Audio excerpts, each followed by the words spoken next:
The Big Ten is overlooking Washington's brightest stars.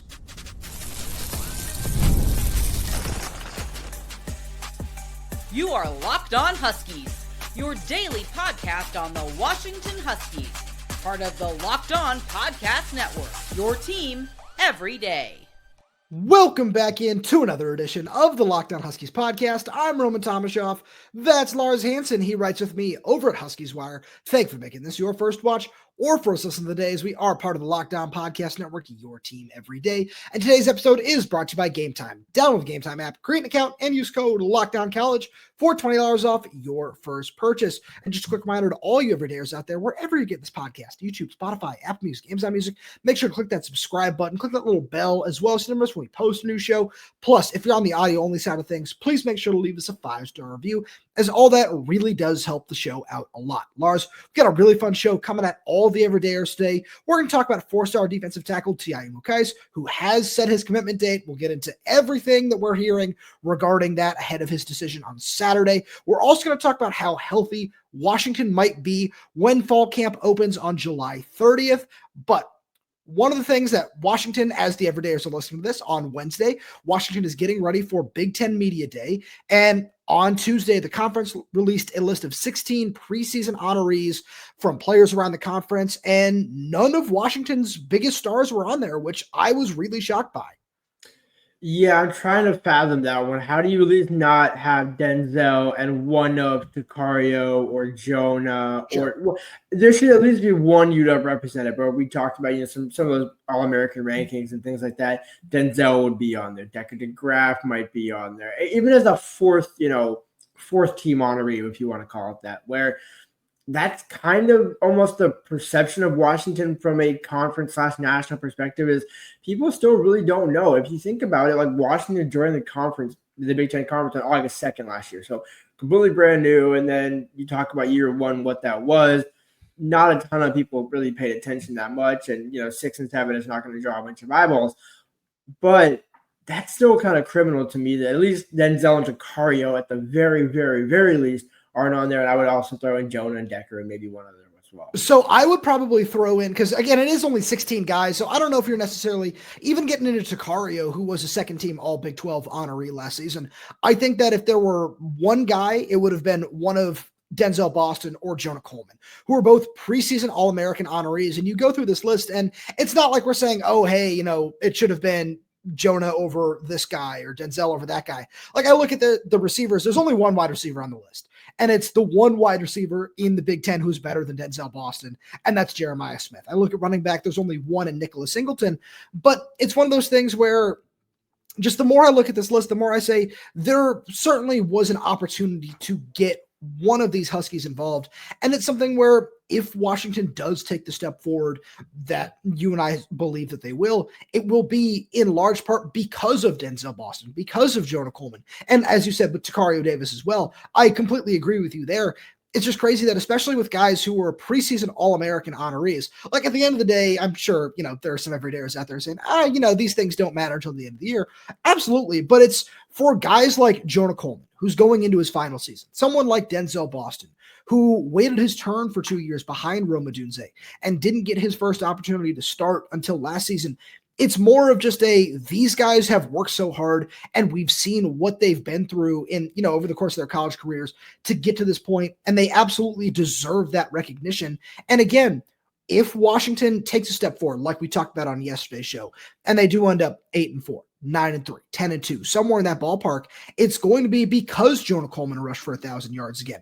It's going to be because Denzel Boston took a big step forward and didn't see the second half drop off in production that we did last season, which was largely due to the offensive line struggles. But we're not going to see those things happen this year, and that is going to be just a driving force behind any success that this team might have. Absolutely. Well, those two guys in particular also put up production in the Big Ten, so there's no receivers. Like, I'll hear you on Takario, where second team Big 12 didn't do it in the Big 10. You could throw in some other guys there. I'll accept that one. But two guys who already produced in the Big Ten, and even with Denzel's fall off, like you mentioned, it wasn't because Denzel started getting double covered and people started to realize, oh, maybe he's not as good as he was, against Eastern Michigan and, or whatever, the earlier on schools, shall we say. And I think it's more of a case of just like, it's easier for people, whoever makes the poll, whether it's media, the conference, players, coaches, to throw in guys that have already been in the conference 3-4 years, guys that have already been known. So, because again, it is a preseason poll. I do think if we're talking about this list at the end of the year and they're not on it, that there's either a singular obvious reason why, or it's even more criminal, because the only thing that would prevent them from being on it not being on at the end of the season would be injury. That's like truly the only thing that I can imagine, because we don't see Denzel having a massive fall off. We don't see Jonah not rushing for at least 900 plus and 8 to 10 touchdowns at the very least. But we both think it'll be another 1,000-yard season potentially. That's another conversation that we've had for a different day, because Jonah's numbers might look a little less with Adam Muhammad getting more carries and things like that. But that's not a factor in why Jonah was not on the preseason list, because I guarantee you nobody nationally or around the conference think, well, Jonah might not get as many carries because this guy Adam Muhammad is coming up. Sure. There might be a couple that are everydayers that watch the show and want to be fielded on Washington, so that's why they tune into us. But mostly it's great to have them all here, by the way. And we always appreciate those people listening and watching.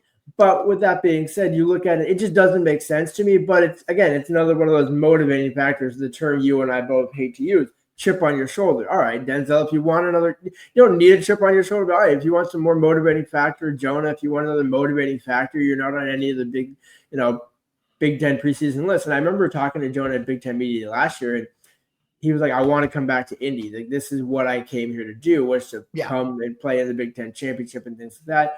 Worth noting, the Big Ten Media Day is now in Las Vegas this season.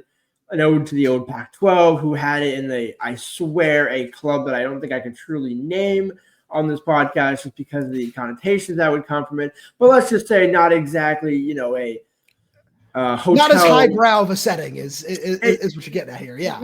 Yeah, exactly. Thank you for saying that. But I think it's a motivating factor for all these guys in some way, but they're already going to be motivated anyway. So I don't think it's truly an actual factor, but it's a factor for us and fans to say, hey, how come Jonah's not in there? How come Denzel is not on there? And I think that's more or less as fodder for discussion, not necessarily true motivating factor for the players. No, absolutely, because and that's why we wanted to make sure that we mentioned this right off the top, because these are guys who, again, have worked so hard for this for multiple seasons, and it's cool to see them get that recognition. Like I know I've shouted them out before, but my buddies over at the NFL Stock Exchange podcast, especially Connor Rogers, who I'm pretty sure will be at Big Ten Media Day this upcoming week, is somebody who has been very vocal about highlighting what Denzel looks like as an NFL draft prospect, what Jonah Coleman looks like as an NFL draft prospect. He went as far to say that Jonah could be the first running back off the board in the 2026 draft. Like, that's the level of talent that you're dealing with these guys.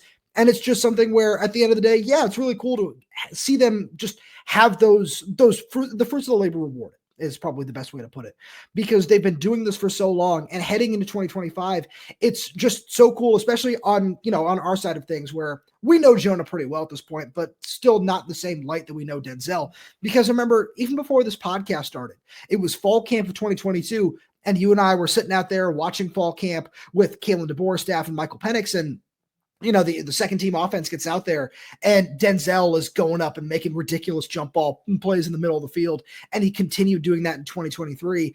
And I know I posted it on Twitter a couple of weeks ago, a video of Jamarcus Shepard, Washington's former wide receivers coach, talking about how high Denzel's ceiling is, and just seeing what he has progressed into. He absolutely deserves to have that rewarded. And I think, as you said, you and I both believe that that will still happen by the end of the season. But seeing him get off on that, on that high note is always cool to see, especially for guys like that who are both underrated 3-star recruits coming out of high school. But Lars, one of the biggest questions that we have ahead of fall camp opening next week is just how healthy this roster will be. And we'll get to that right after a message from our good friends over at Game Time. Have you ever decided at the last minute to head to a ball game with friends or family? Maybe it's game day and you suddenly realize you want to be in the stands. That's exactly where Game Time comes in. It's the easiest way to grab last minute tickets without the stress. With the money you save on tickets, you can splurge on food, drinks, merch, or even invite a bigger group to come with you. Game Time makes it possible. Game Time makes buying tickets fast and simple. Prices on the app actually drop the closer you get to first pitch, and they've got incredible last-minute deals, clear seat views, and a lowest price guarantee that takes the worry out of buying. If you're tired of endless scrolling trying to find the best deal, Game Time's Zone Deals picks the best seats in your section for you. I am very grateful for Game Time Zone Deals. I used to watch Paul Skeens and the Pittsburgh Pirates a few weeks ago, and the Boston Red Sox when they came to town here in Seattle, and it was fantastic. Take the guesswork out of buying tickets with Game Time. Download the Game Time app, create an account, and use code LOCKDOWNCollege for $20 off your first purchase. Terms apply. Again, create an account and redeem code LOCKEDONCOLLEGE for $20 off. Download the Game Time app today. Last minute tickets, lowest prices guaranteed. So Lars, shout out to a couple of our fantastic everydayers, including Larry Moody, who asked some questions about just the state of the roster ahead of fall camp. And it got us thinking like, oh, well, this was a problem during spring. That was a problem during spring. These are some questions that we have. And I wanted to start at wide receiver, mainly because, we were just talking about Denzel Boston, and he didn't participate at all really during spring camp after recovering from what Jedd Fisch coined a minor cleanup surgery. And he wasn't the only one. The top 3 projected wide receivers on this roster, according to us here on Locked On Huskies, didn't practice for the majority of spring ball. That's Denzel. That's Omari Evans, who really impressed early on and then got hurt and missed 2-3 weeks, I want to say. And then Rashid Williams, who missed the last week and a half or so after suffering an injury during Washington's last scrimmage. And on top of that, Raiden Vines-Bright, who is the breakout star of the spring game. We didn't see any of those guys. And let's preface this first too. This is not, anything that we're, saying, oh, this is insider information or anything like that. We're just kind of projecting at this point before Jedd Fisch gets the podium, where we're sure he's going to have an injury update or two at the very least. Oh, Jedd will, because it's his favorite subject to talk about. But I'll also throw Kevin Green Jr. in that mix as well, a guy who was kind of going to be in that mix last season and then got hurt and didn't end up seeing him. So we don't know what he's truly going to look like. Just to because again, he's another veteran guy that I think will find some production as long as he stays healthy this season. But when you go back to spring camp, it was, well, there's no reason to force Omari into practicing. There's no reason to rush Raiden, especially when Chris Lawson and a few of the other guys were having pretty decent camps. And I think it was just the case of, we got a healthy offensive line.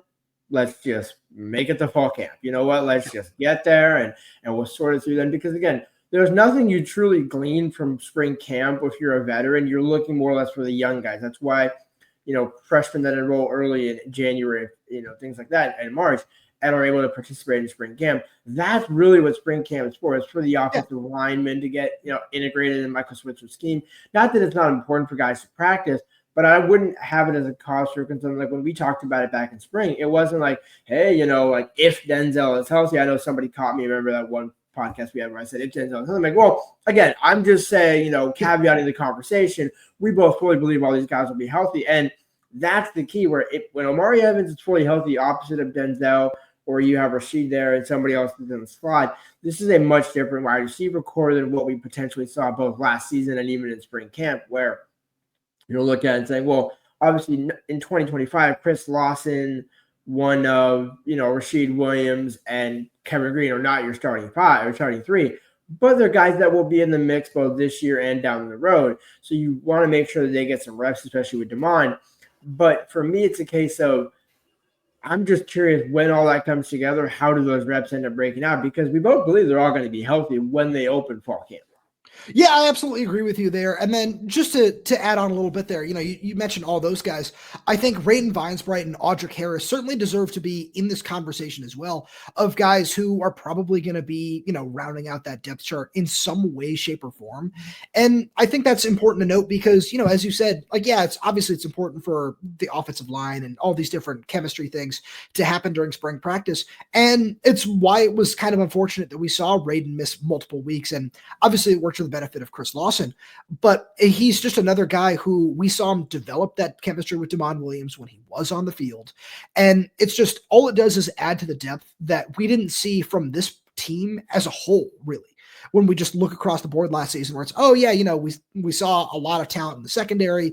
We saw that group succeed. We saw, some talent here and there, but the depth was not there on the roster last year. And that's something that we expect to take a big step forward this year. And at receiver, when you have someone like Damon Williams at quarterback, it's so important to have as many quality targets for him to throw to as possible. And I think we're really going to see that come to fruition this fall. And it's why, you and I have been a little hesitant in picking which number one, freshman wide receiver is going to break out this season, because A, there are so many options, but B, there are just so many quality targets on this roster for DeMond, which is great news. And it's something you love to see. And it's why we've seen Washington continue to recruit wide receiver heavy, because that's what this offense can really produce and just give some other Big Ten teams fits. So I'm really excited to see just kind of what that looks like once we get back out on the field. But where we really need to turn our attention to is the front seven. And let's start at linebacker, because there are more guys there where we know Jacob Manu, the Arizona transfer, and the crown jewel of Washington's 2025 class, four-star linebacker Zaydrius Rainey-Sale, are both coming off torn ACLs that they suffered last season. They're going to be in a similar point in their recovery, 9-10 months out from that injury. I know Zaydrius suffered his in high school, and then Jacobs came in October against Colorado, I believe it was. And these are two guys who you and I have had several discussions about. I've been very vocal, and I know you agree with me, that if Zaydrius is healthy, he's going to be a guy that burns his red shirt. I'd love to see him play a lot on the inside. He's got great range of position, just great overall athleticism, but you can also play him at outside linebacker, and he looks like someone who can get after the passer a little bit. And it's one of those things where I believe this with both guys, with the depth that you have at that position right now, there's no need to push them. And if they're fully healthy and ready to go to start the season and start camp, that's fantastic. It just adds to your depth there. But if not, I firmly believe that there's no reason to push these guys too far, too fast, especially when, I look at the rest of that group where we saw Devin Bryant step up in a big way during spring camp. And then on top of that, you also added a couple of other transfers to the position in Buda Alukta and Exree Alexander, who also really did show out during spring ball. Yeah, as you were saying, that I think the ultimate answer is going to be 4-4 or 5-5, because you get the bowl game with that fifth game to redshirt still. Because I remember Jacob Manu, I remember saying on the podcast, so it was Jacob Manu who told me he would be ready by fall camp, to get back into practicing and things like that. Zaydrius never really gave off that, and obviously we didn't get to talk to him publicly. So I would lean more towards you're playing Jacob more so probably. There's a higher chance for Jacob to play more than 5 games. But I do think Zaydrius will find his way on the field for a minimum of 4/5, depending on when you get to that bowl game and when he ends up playing. I could see Jedd being, the strategist that he is. Why not play him in each different games? So that way you get 4 or 5 games with Jacob, you get 4 or 5 games with ZRS, and then you bring them both back in 26. They both have experience playing together or, playing in that Ryan Walters defense, and they both got the chance to be on the field. So you don't have a full year of rust, because, that's the beautiful thing about the redshirt rule now is it's no longer, once the second they touch the field, their redshirt is now poof, bye-bye. Those were some dark days in college football. Let's just be real, because that was so penalizing for athletes, where this is the prime example of that when you're looking at a guy like Jacob Manu, who's played a lot of football, but still wanted to come back and does have an extra year of eligibility. Why waste that fully this year when you have somebody else that you can pair it with next year? Maybe Buda goes on to the NFL, and then you say, cool, now your next 3, in 2026 are X, Jacob, and ZRS, and then you throw in Jonathan Epperson in that mix, potentially Donovan Robinson as well. And Devin Bryant, too, who would still be around, yeah. And Devin Bryant as well. And so that now you now have a healthy core this year. You have a healthy core next year with some veterans. And then you go in, I know this is crazy, we'll go into 27, and you still now have a year and a half with those younger guys, Epperson and ZRS, playing, and you don't have that fall off of, hey, now we had 2 seniors, and now we got to break in 2 freshmen all over again. No, I couldn't agree with you more there. And I think one other important thing to note there is while Donovan Robinson is listed on the roster as a safety, we fully expect him to play that down safety role where he will, be lining up as a pseudo inside linebacker, basically, in terms of just what the scheme allows. But one other guy, because I think you said that perfectly, that we need to get to before we move on is I think the one that people have the most questions about, and that's Jayvon Parker. And we kind of saved him for the end because I think it's a little bit cut and dry right now. And again, we haven't heard anything just yet, where Jedd Fisch told us early on in the spring that the plan was to have him ready coming off his torn Achilles tendon by the time fall camp rolled around. And for him being, again, 9-10 months out from when the injury happened, that might be pushing it a little bit. And I feel very similarly that you do with the linebackers, where there's enough depth at the position right now where if he does, end up having to play in 4 games, which he did last year. So I'm sure there's, ways around it with a medical redshirt and different things like that after how his season went last year.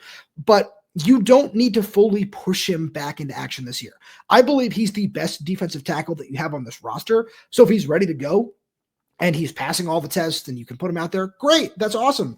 But with the amount that you were able to bring in from the transfer portal, if you're able to still, get that extra year out of him and he's able to play alongside his twin brother a little more, which I think is just fun to note anyways, if you're able to find a way to make that work, you're able to slightly mitigate what we're about to talk about in terms of defensive line struggles on the recruiting trail. But it's also just something where having a guy like that, we saw the breakout, and it just came to such an unfortunate end so quickly because of the injury. But it sets you up in such a much better position long-term, like they did you were talking about a linebacker. And I think that's something to note, especially as we need to get into the recruitment of 4-star defensive tackle TI Umu-Cais.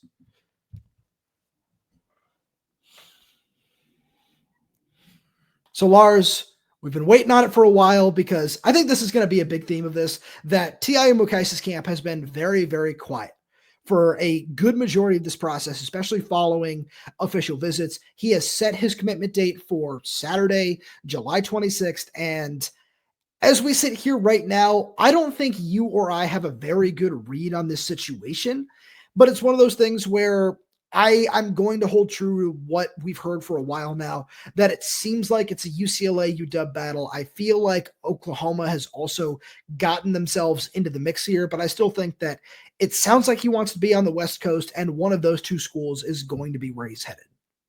Yeah, I mean, it's the case where I could honestly see him at 4 out of 5 schools. There's probably 1-2 schools maybe that I can't see him at, just in that top 5 that he listed. I think UNC does have somewhat of a legit chance because they did get him on an official visit.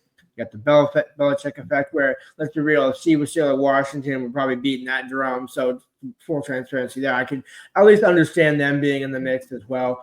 But, man, the key with UCLA is who's the defensive line coach. Who's the one pulling all this talent to Westwood together? It's Akaika Malloy. And so that's what's so just the Achilles heel, if you will, no pun intended there, of this entire situation. But yeah, because, Akaika would be the one saying, well, hey, I know Vita. I know this because I was there. And it's like, well, you were, but how much of that was you? How much of that was – and I love Akaika. Don't get me wrong. This is not a shot at Akaika in any way, shape, or form.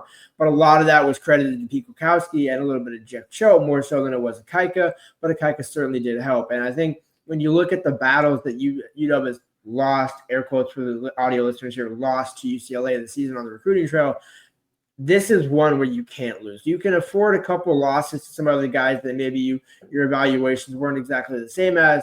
But this is one where I won't say it, but it's just like this is one that Washington must get. But will they get him? I can't say I'm confident because I truly could see him going one of 4 ways here.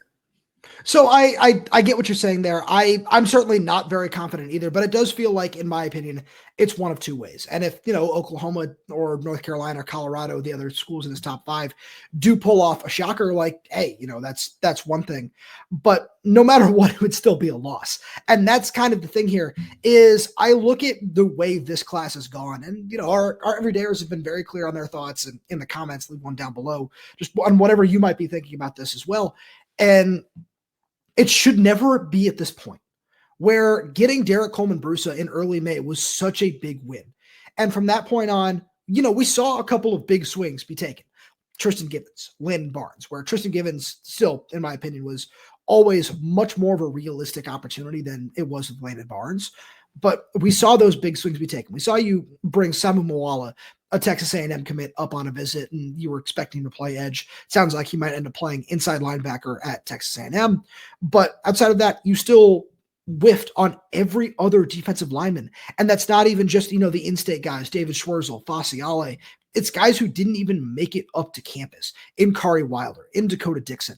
And the fact that you're at this point where, I know there are still reports going around that Washington wants to take 2, 3, 4 more defensive linemen by the time this class is all said and done, which they should. That's where you should be right now. It shouldn't be at the point where it's TI Umu-Cais is such a must-get prospect. Where I remember when you and I, started talking about the recruiting just of the defensive line in this class, it was always, okay, yeah, I can see this guy coming in, this guy, and this is going to be a really nice addition on top of that. It should never have been, hey, this is the guy where if you don't get him, your class is, it's already kind of beyond this point, but your class is really falling apart if this guy isn't holding it together. Because, obviously Derek Coleman-Brusa, I don't want to say it was a layup because it truly wasn't, but it was something where having a guy like that in your backyard is always supposed to be the expectation that you land him. And then going and getting, again, I've said this before and I'll say it again, someone who is considered the best defensive tackle west of Texas by multiple Power 4 personnel departments just in the Western region is something that's extremely important. And again, you always want to land a guy like that. But if you look at the class, and this is not, I'm not trying to knock anybody, who is currently in the class, because we love what Derek Coleman-Brusa brings to the table. We love the upside that Tom Manu can bring after a couple of years of development, since he's only played football for 1 year.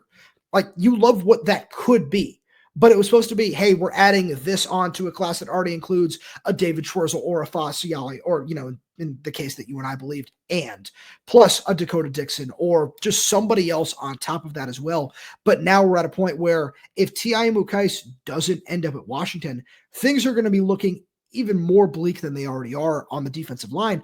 And that's extremely disappointing when you and I have been highlighting for months, and it's very clear that that's how the personnel department felt, and how just, everything felt after going through last season in the Big Ten of this is such a big factor of success in the Big Ten, and going out and addressing it through the transfer portal, as you and I have talked about, is one thing, but having those guys ready to go in your program because you develop them from high school on, year in and year out, is such an important part of success in the Big Ten and just success in college football nationally. Yeah, and you can't lean into we have Omar Khan, we have Dominic McCone, we have, these young guys that, okay, well, we can afford to lose TI because we still have some young talent on the roster. No, like, from the day we talked to him, from when I talked to him, I got the offer from Washington, it was like, this is a guy where you're going to be in the top 5 at the end of the day, and there's no reason why going into that commitment, you shouldn't be viewed as one of, if not the favorite. And that I think also is a little bit, kind of doesn't help the unsettling situation, is you're going into his commitment here in about a week, and you don't really know where you stand. Like, you have an idea, or you think you might know where you stand. But my point is there's no clear indicator that Washington is like, right. The war. But I want to point out something. I believe it was Brandon Huffman who said it. It might have been on a message board or something. But this is one of those things where when Brandon Huffman has said as much of, this is a real old school battle where it doesn't sound like anyone outside of his immediate family knows what the decision might be. I'm going to give a little leeway in that department. Because that's one of those things where, hey, if your camp is doing a really good job of keeping it quiet, props to you, respect. It's in this day and age of crystal balls and everybody like, I already interviewed this person, so I'm putting in a crystal ball for their commitment, even though I already know where they're going. That's one thing. Like, because that's something where, it's spoiling decisions in a certain light, where obviously you and I are going to talk about those crystal balls here on the show because that's the news, that's the latest. But it's one of those things where when someone really does want to keep that decision close to the vest, I have no problem with that. And that's the one area of this where I will give some leeway to this coaching staff, because that's not their fault. If someone is really not going to let anybody know what they're thinking, respect, like, truly. But outside of that, again, it just shouldn't be at this point where you're nervous, because it's like, hey, like let's say David Schwartzel and Fasiali are the 2 other members of this class, right?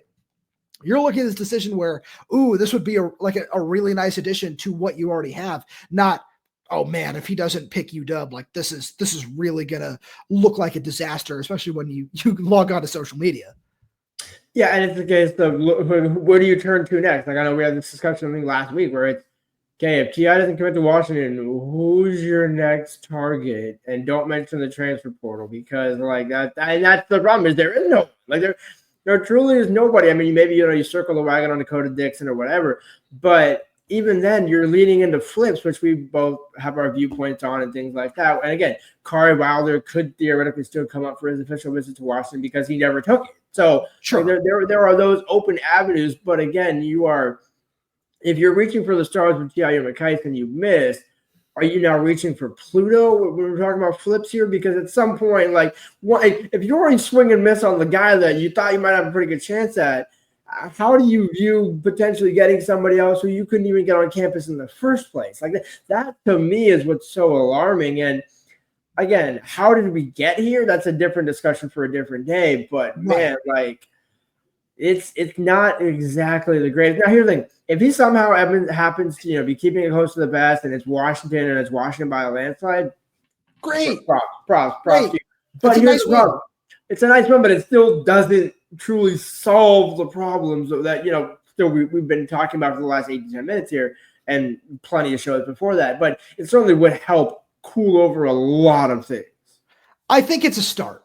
It's like one of those things where, oh, here's this massive flood and I'm blocking like 20% of it with this. Like that's kind of what you're doing by getting TI Umu-Cais, where it's still, there's still a lot of leaks coming in from this angle, but you're plugging a little bit of that hole. The one thing where, you mentioned flips, and this was another thing I believe, again, it was from Brandon Huffman, was we're going to see less and less flips this year. I know that's something where, fans will always say, oh, I'm not going to believe anything till these players sign.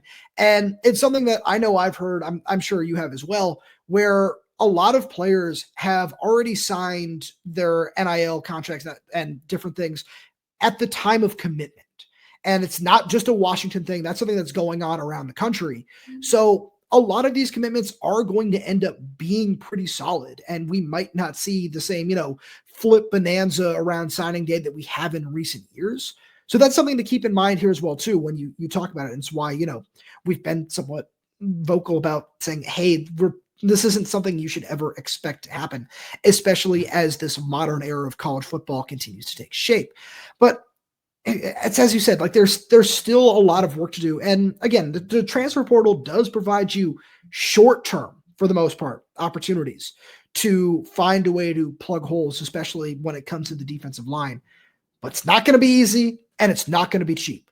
And especially, as salary caps and whatever else start to just become a big part of college football, that's something that you need to be really wise about.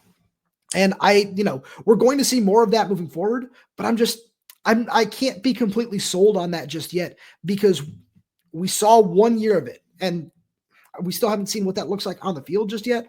But there's so much more work to do before I can say I feel confident about the long-term future of the defensive line, because short-term, I think it's going to be fine. But long-term, I think there are still some questions outside of Derek Coleman-Prusa. Yeah, much like the NFL, it's better to draft and develop. It's way cheaper. It's way more economical. It's way more practical than going in the free agent class every single year and saying, hey, we're going to spend 4 years, $60 million on this guy, 4 years, $80 million on this guy. Well, why not just go 3 for 25 on a rookie that you got, give him an extension, and call it a day? So I don't think that metaphor completely fits where we are right now, especially with rookie deals being its own thing, but also just you never know what it's going to look like, because you could, like a guy you and I talked a lot about was Jaheim Otis. And I want to use him as an example here before I get out of here, because it's just, this former 5-star guy who has all the potential in the world, and you trust their development. That still doesn't mean there's 100% success rate that getting a guy like that is going to pan out. Is, because of a rating and evaluations, all that, maybe it's a little bit higher. Sure. But you never know that by just paying just top dollar for some of these players that it could work out. In some cases it will, but there's just so much uncertainty there that if you're able to get these guys in your program out of high school and develop them early on, the chances of success are going to be much, much higher. Lars, as always, thank you so much for being here. Thanks to all the videos tuning in. We really do appreciate your support. We got so much more fun stuff coming for you throughout the offseason. So please make sure you subscribe wherever you get your podcast. That's YouTube, Spotify, Apple Music, Amazon Music. We're there. We're everywhere. We're updating this channel with new content every single day. So make sure you click that like button, click that little bell, so you never miss when we post a new video. If you have any questions, comments, concerns, drop them right down below in the comment section. And if you're audio only, please give us a 5-star review, as it does help us out a lot.